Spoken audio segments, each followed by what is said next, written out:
Hello, welcome to the American Business Podcast, ABP. I'm Kevin Deveji, your host. Welcome to the podcast.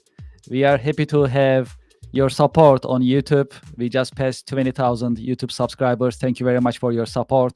If you haven't done so, please subscribe to our channel and stay in touch. And please, let's grow this business community together. Also, if you have any ideas that you like to share with us, that you can always get in touch with us. You can send us an email, americanbusinesspodcast@gmail.com. If you like to be a guest, if you have any ideas that you like us to interact with you, we definitely welcome it. Also, if you visit our website, americanpodcast.tv, you can also get the latest information about the podcast and coming schedule as well. Okay, great. Let's get started.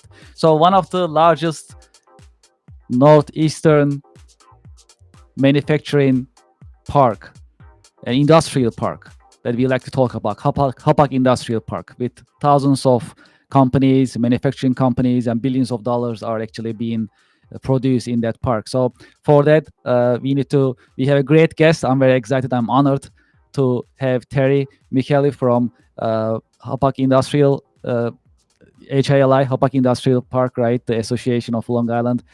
Terry, welcome to the podcast. Oh, thank you, Kevin. Excited to be here. Yes, same here. Thank you very much for being with us. Well, with HILI, that I'm very close with for years, that we have been working together. But many of our listeners, we have national and international listeners. As a start, would you please introduce yourself, HILI, to our audience? Sure, absolutely. So as you said, I'm Terry Lisi Maselli. I'm the CEO of the HILI, and the HILI is one of the recognized voices for Long Island business, a powerful force in regional and economic development. And Kevin, you alluded to before, we also advocate for the Long Island Innovation Park at Hauppauge, which is the largest in the Northeast. So it's a major economic engine. Yes, thank you very much. I appreciate it. Well, especially nowadays, the manufacturing is getting more and more important for the nation, and the Hauppauge Innovation Park is becoming more and more important for our economy as well. So that's very exciting. So also, would you please tell us about your current work? How did you choose your career? My career here at the HILI, I have to say, I'm not sure I chose it. I think it chose me. I know that sounds funny, but the original founder, Jack Kulker, of this organization, I was on the board of directors. I had been with Dale Carnegie Training at the time, and he approached me and he said that the current person that was leading the organization was retiring, and would I be interested in, they wanted to really help the organization grow and put it more on the map and, put some processes in place. So they actually approached me, and it was the best decision I ever made, really.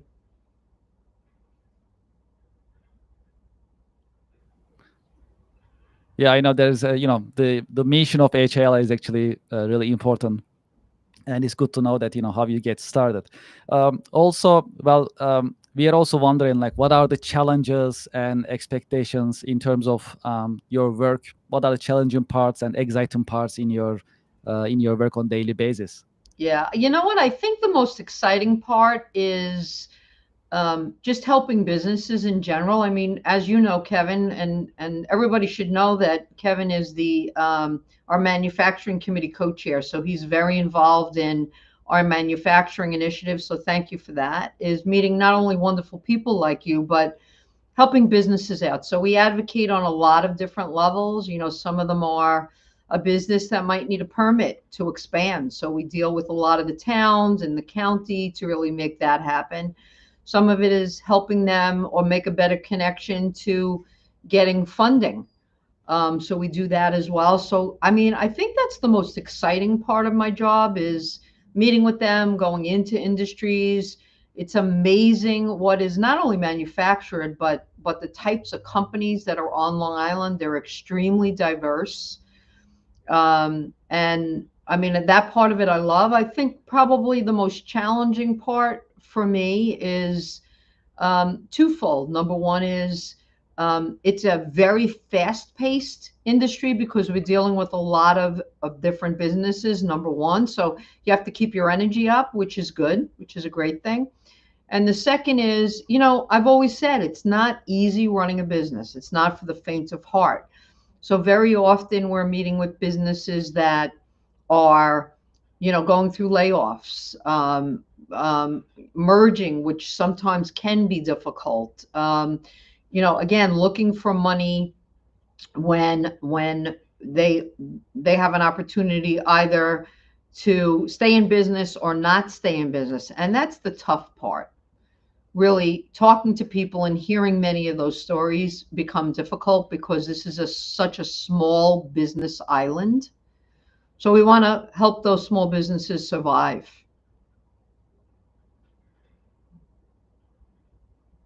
Well, especially when we look at the Hapak Innovation Park in general, would you please share some information with our audience just for them to be more informed about the importance of the park?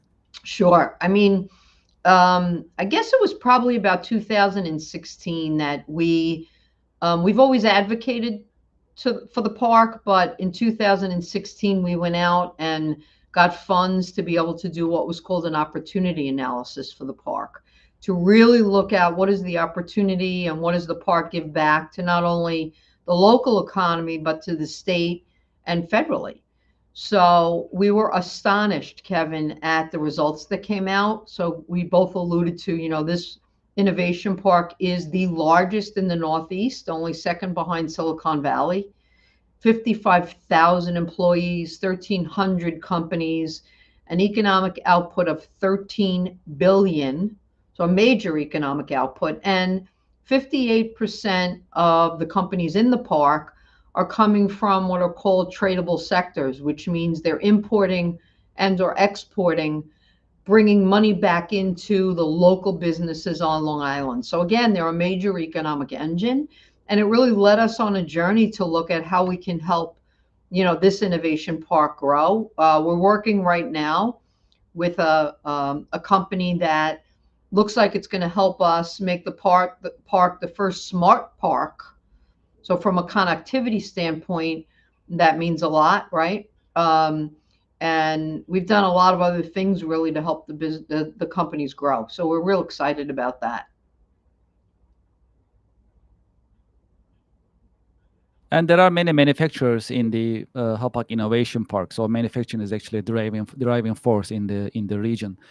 So from your point of view, what are the most I must say, the biggest threats to manufacturing in the region, you will say, as a disruptor?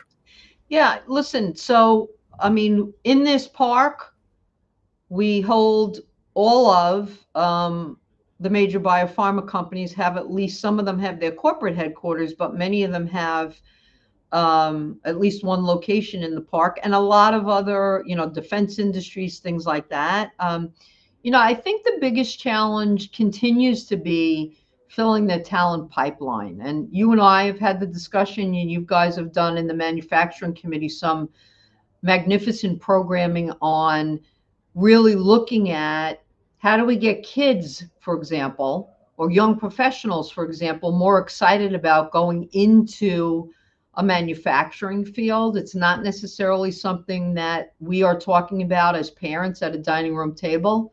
Go into manufacturing.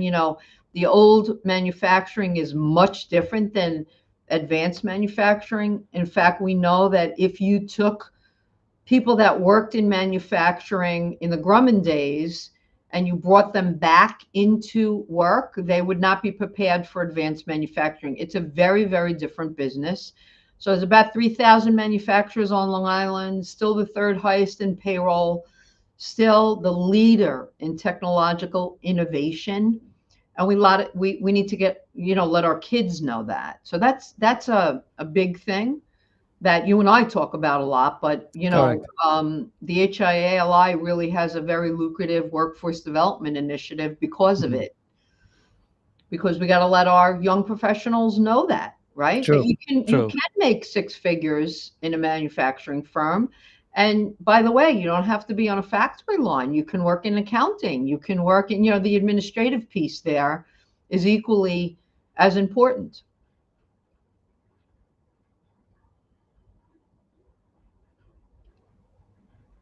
Let's talk about AI a little bit. We all utilize AI in some form in our businesses in general, and when we look at manufacturers, they also, utilize it too. Uh, and AI is here to stay. That's pretty obvious. I like to learn about your viewpoint. What do you think about AI?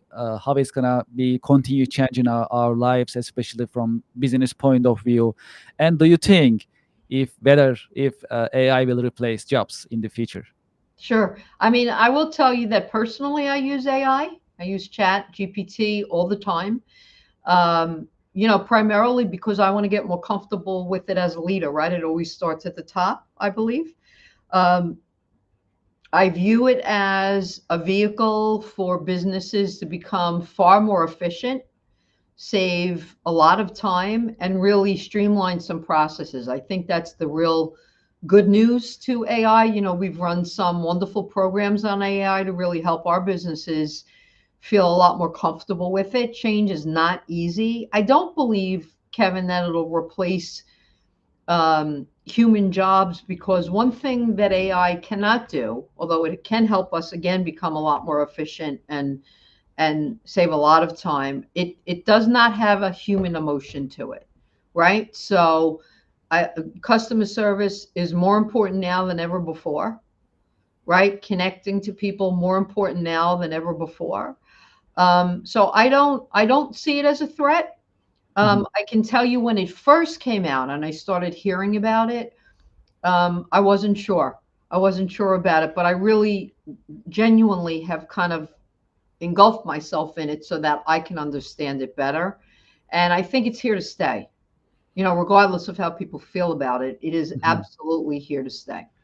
Yes, yes, it looks so. And there was another conversation that I joined before, and the conversation was how AI will be actually replacing some mundane tasks. Some positions will be um, replaced, and then but the human touch, that the human connection is the unique part. That's how it looks. As much as we use some AI agents right now, there is a long way to go.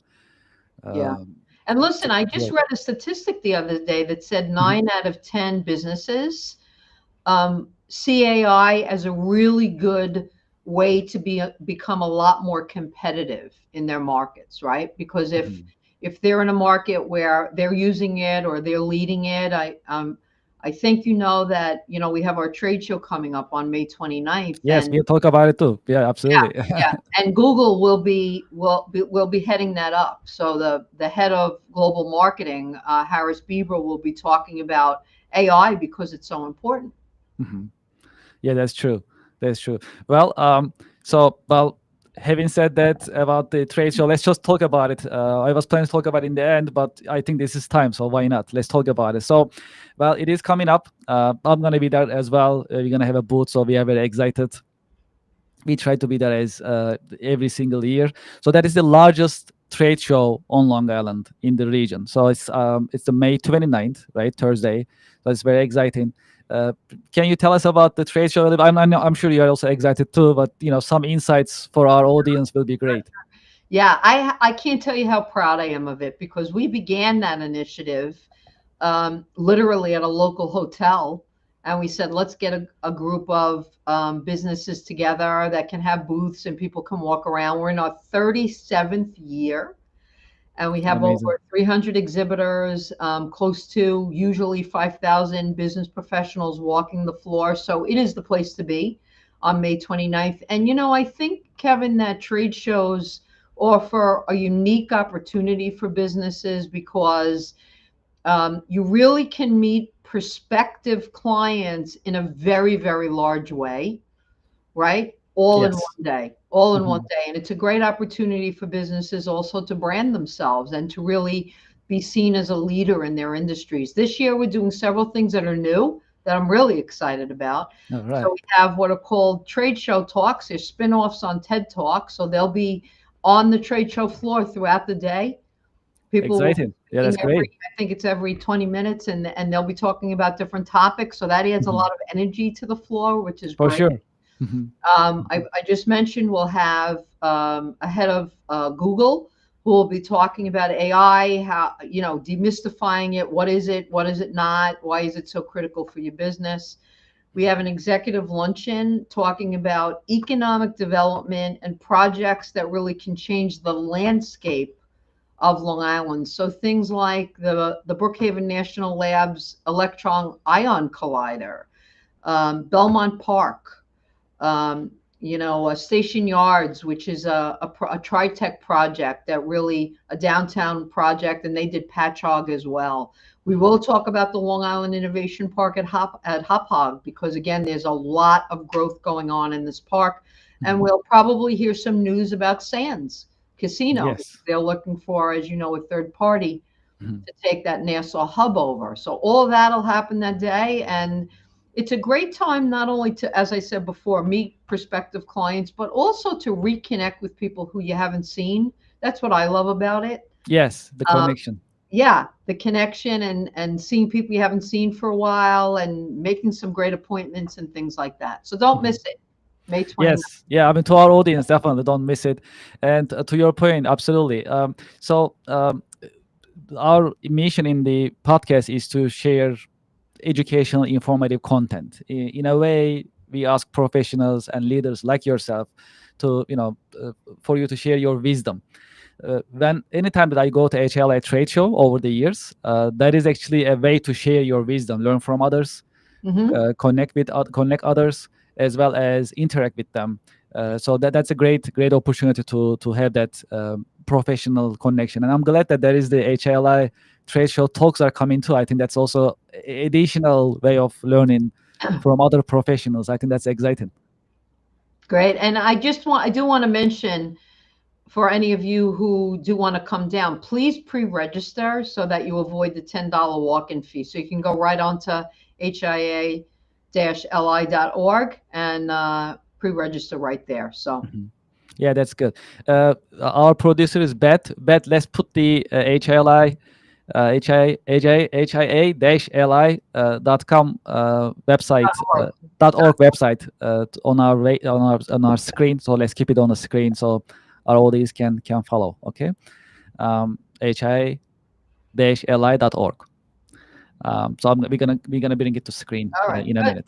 All right, Thank sounds good. Yes, so in that sense, absolutely. I think I know that the HILI trade show actually has a great mission in that sense. That's the largest trade show on Long Island, and that's a great opportunity for all the businesses and communities. And I know you also talk about manufacturing earlier. Also, schools come to the HILI trade show. So buses, bus after bus. That is also a great opportunity for next generation to come and interact with the professionals as well as businesses, manufacturing, and other industries as well. That's also very exciting to bring in next generation. Yeah, listen, that's a big initiative of ours, whether it's at the trade show or not, but certainly Mhm, it's at the show, is that our mhm. ability to be able to um, really make a connection with young professionals. Um, Absolutely. I'm hesitating because there you go. Um, so the ability to be able to do that is so important that they understand the opportunities that are out here. And that's one of the ways to do it is to walk the trade show floor. We have a robotics club. We have a bunch of different schools coming down. And we also, on November 4th, will be running one of the first workforce development summits where we're bringing in guidance counselors as well as superintendents to really talk about how the curriculum needs to change in school. So all of that really helps us with our future workforce. Yes, that's very important. So we actually last week we talked to some educators from Long Island area, and we talk about how we can keep the next generation on Long Island so that they can actually contribute to island as well as stay there. So that's very important in that sense to introduce them manufacturing and other industries available on Long Island that they can actually be part of. So that's definitely gonna be happening at the HLA trade show, and important for the region for sure, for sure. So well, I like to shift it towards your role models. You're an important leader in our region, which I respect and follow carefully. So, do you have any role models that you can share with our audience? Sure, I have a few of them. I think from a personal perspective, my grandmother was a huge role model. She was someone who did not drive. She was a seamstress by trade and woke up one morning and my grandfather went to work. He owned a construction company and she called a cab and took a cab to get a job. Decided she wanted to work, right? She was a stay-at-home mom at that point, but decided she wanted to work and continued to work for until she passed away actually, and she was just someone who came from what I call strong cloth, right? She used to just give us a lot of pearls of wisdom. I think from a professional standpoint, I've always followed Ruth Bader Ginsburg, Supreme Court judge who Hmm. is not with us anymore, but she's always talked a lot about you know do what you care about and do it in a way that other people can really come along with you. So she was very human relations oriented, which is really my style and leadership. So I've always migrated towards people like that. Yes. Well, I'm glad we learned some role models from you. That's great. Thank you so much for sharing. Oh, thank you. Uh, and you have decades of professional experience. Uh, would you like to share some lessons learned in your long career that you can, share with our audience? That Sure. lessons learned in your professional, journey. Yeah. Two big ones for me when I was much younger. One was, I think I alluded to, I used to work at Dale Carnegie Training. And, the book How to Win Friends and Influence People, right? So it's all about, again, human relations skills and how you lead people. And I remember originally, before I worked with them, I was in a class, a Dale Carnegie program, and the person sitting next to me was an extremely well-known CEO of a bank. And I was young. I might have been maybe 18, maybe 19. Um, and we went through a 14-week program together. And, I remember him saying to me frequently, when you get out in business, one of the things you have to remember is that everybody kind of puts their pants on the same way, right? They're humans, that if you can connect to people on a human level and be genuinely interested in the other person, that you can develop a relationship no matter who they are, no matter who they are. And that was a huge life lesson for me. I think the second one was when I was working at Dale Carnegie Training, I became later on in my career the youngest managing director, which was a really big deal. And there were people, some people, not all people, but some people that surrounded me that didn't necessarily think I could do it. And I remember very early on the people who did believe in me saying, other people's opinion of you is none of your business. In other words, what other people feel about you, you know what you do well, you know what you don't do well, seek advice absolutely from people, but the naysayers, don't focus on that. And that's a big lesson to learn, by the way, when you're young, right?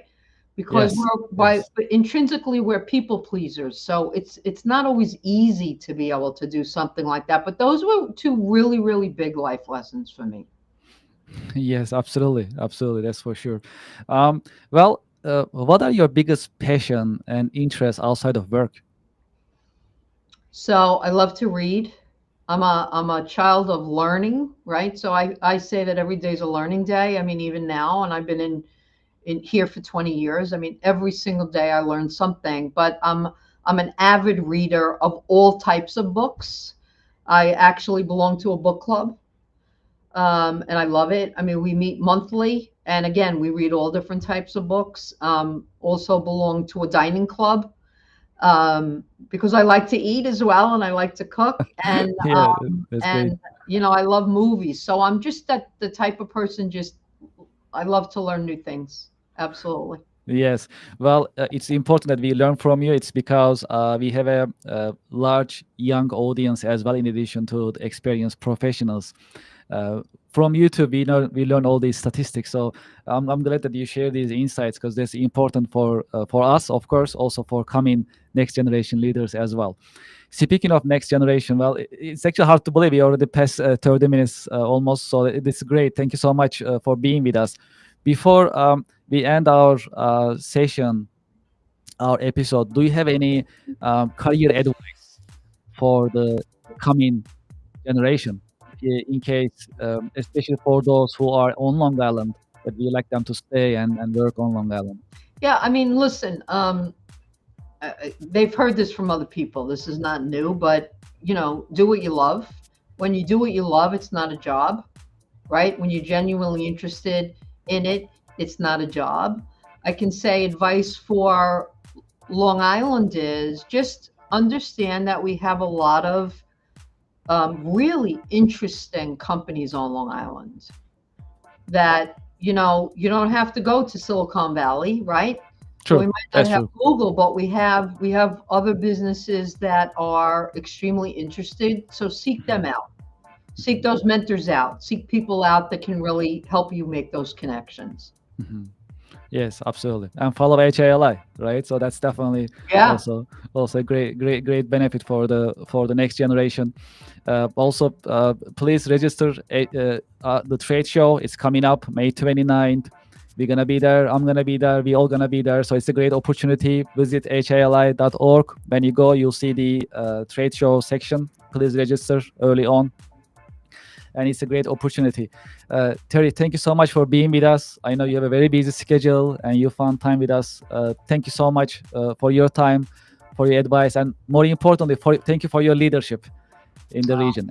Well, Truly thank you. appreciate it. Thank you for the opportunity, Kevin, and thank you for volunteering. As you know, I don't take it lightly. I know how busy everybody is. So thanks for It's being my it's involved my with the organization. Of course, it's my pleasure. Thank you so much, and have a great weekend. Thanks. Thank you very much. Well, to our audience and to our listeners, it's been a great conversation with Terry Miseli, and we learned a lot in this session as well. Thank you for being with us. And please go to our YouTube channel and subscribe. We just passed 20,000 subscribers. Thank you so much for your support. Please go to our YouTube channel and subscribe. If you have an idea, if you like to be a guest speaker, if you have some ideas for the podcast that you like us to cover, it's because our podcast is educational, informative, please send us an email, americanbusinesspodcast@gmail.com. Also, if you visit our website, americanpodcast.tv, you can also see our coming schedule and you can learn about it. And you can set your time and join us. Thank you so much for being with us and have a great weekend.